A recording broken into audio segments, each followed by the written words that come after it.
주요 인물 안 건드리잖아요. 이준석. 그렇기 때문에 이제 특검 요구가 있는 거죠. 그분들 뭐 측근들에 대한 뭐 이런 것들 진술돼 있는데 저희가 한 거 아직 반밖에 안 했고요.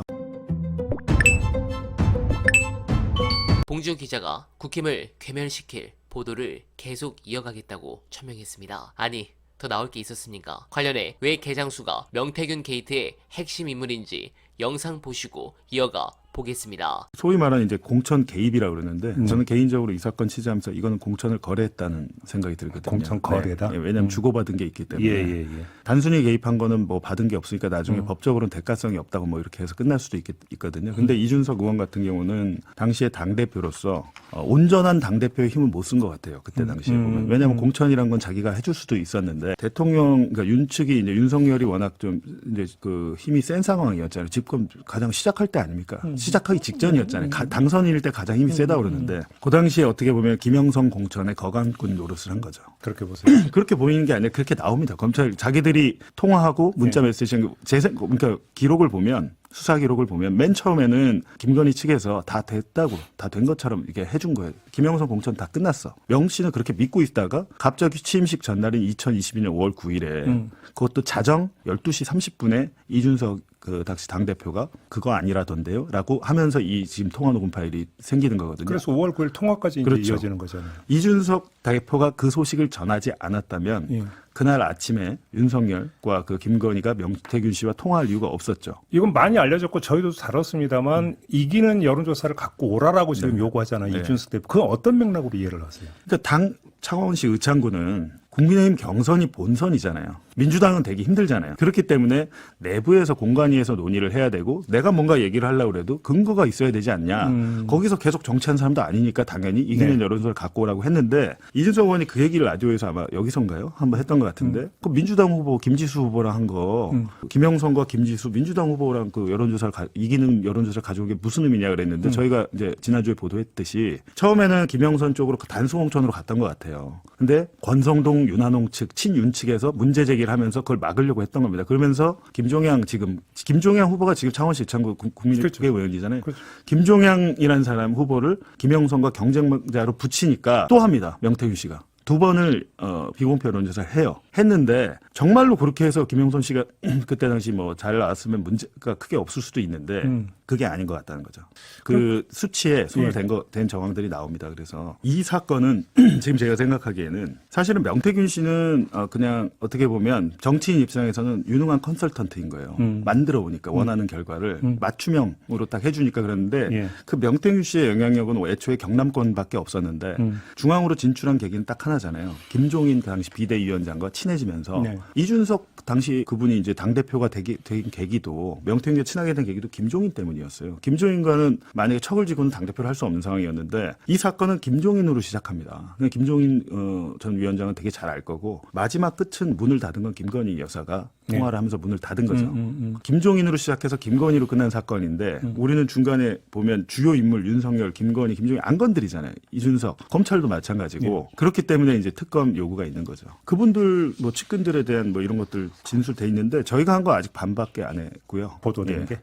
아직 수사는 계속 해왔잖아요. 근데 저희가 한 건 한 절반 정도. 절반 정도? 계속 보도를 하시겠네? 뭐 그럴 수밖에 없을 것 같습니다. 네, 공감합니다. 명태균 게이트로 인해서 저는 개인적으로 국힘 대선 후보 경선의 판이 이상한 방향으로 이어질 가능성도 보입니다. 예를 들면 오세훈은 오늘 리얼미터 조사만 하더라도 미래가 없습니다. 제가 오세훈이면 대선 안 나가고 차라리 줄을 서겠죠. 명태균 수사팀과 각별한 사이로 알려진 한동훈에 붙어서 이번 수사에 소나기를 피하는 것을 택하고 이미 유승민은 한동훈과 단일화 얘기도 하고 있으며 홍준표 역시 명태로 날아갈 가능성이 크다면 남은 거는 유력 주자인 김문수 하나인데 김문수 장관은 지금 특정 약을 오래 복용하는 것으로 정치권에 알려져 중간에 친한동훈 언론들이 경선 기간 흔들면 낙마 가능성이 있습니다. 한동훈은 아마 이 그림을 노리고 있을 텐데 글쎄요, 그게 쉽게 될지 모르겠습니다. 또한 민주당 내부의 수박들도 이재명 대표만 낙마하면 내가 다음 대통령이다 라는 무식한 생각을 하고 있는데 특히 저는 가장 악질 중 악질을 아주 오래전부터 김동연이라고 자주 말씀드렸습니다. 생긴 것도 부엉이처럼 생겨가지고 밥맛 떨어지는 주둥이도 최악입니다. 현재 이 비명계 애들이 원하는 건 100% 국민 경선입니다. 즉 이직 플러스 신천지 같은 애들이 민주당 경선에 참여해서 이낙연이 일시적으로 표를 많이 먹은 그때 그 시절의 결과를 내보자 이겁니다. 그러면서 이심을 언급하며 자꾸 사법 리스크 드립을 하는데 이 인간들이 얼마나 저질인지 그리고 그 부분에 대해 제대로 일침한 영상 보시고 여러분들의 생각 댓글로 부탁드립니다. 사법 리스크는 말하는 더러운 말이다. 이렇게 얘기하는. 그것은 내란범의 언어다. 윤석열이가 군대를 동원해서 국회를 없애려고 한 거나 검찰을 동원해서 이재명을 없애려고 한 거나 기본적으로 성격이 똑같은 일이다 그게. 네. 이재명을 검찰권을 동원해서 죽이려고 하다가 실패하니까 못 죽이니까 그거를 더 키워가지고 아예 국회를 없애는 쪽으로 온 거 아니냐. 동일한 행위라는 거예요. 내란이 소를 훔치는 거면 이재명을 죽이려고 한 건 최소한 닭을 훔치려고 한 거라고. 네. 동일한 행위예요. 따라서 우리는 사법 리스크란 말 쓰면 안 돼. 이재명을 기소한 모든 기소는 다 정치적 목적으로 한 반칙 행위야. 네. 이렇게 얘기를 하고 이재명 대표는 무슨 일이 있어도 출마해야 돼. 이렇게 얘기를 하고 계속 내란 세력과 싸우는 거야. 그래갖고 이재명 대표가 별일 없이 출마했다. 그러면 이재명이 대통령 되는 거야. 그거 나는 장관하면 돼. 만약 이재명 대표한테 뭔 일이 생겼어. 그 이재명 대표가 못 나가게 됐어. 그러면 이재명을 지지했던 유권자들이 누구를 지지할까?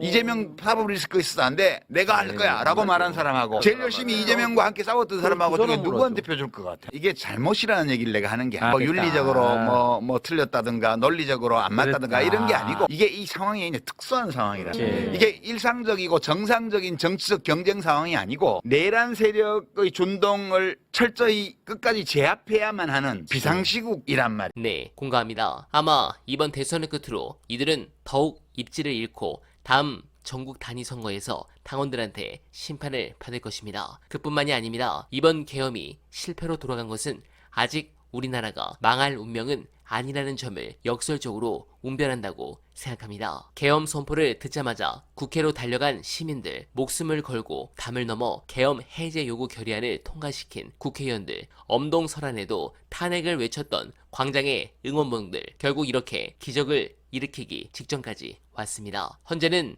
이번 탄핵 심판의 모든 절차를 만장일치로 진행하고 있다고 합니다. 탄핵 인용 또한 만장일치로 결정할 것입니다. 계엄, 담화문과 포고령, 전 국민이 실시간으로 지켜본 국회와 선관위 병력 투입 등 부인할 수 없는 증거들이 시퍼렇게 살아있습니다. 헌법 수호를 위해 태어난 기관인 헌법재판소가 이토록 명백한 위헌을 좌시하지 않을 겁니다. 하루빨리 우리 사회가 정상적으로 돌아오길 경건한 마음으로 기원합니다. 여러분들도 동의하신다면 소중한 언알바 정기 후원 부탁드립니다. 늘 최선을 다할 것을 약속드리며 오늘은 이만 인사드립니다. 여러분 고맙습니다.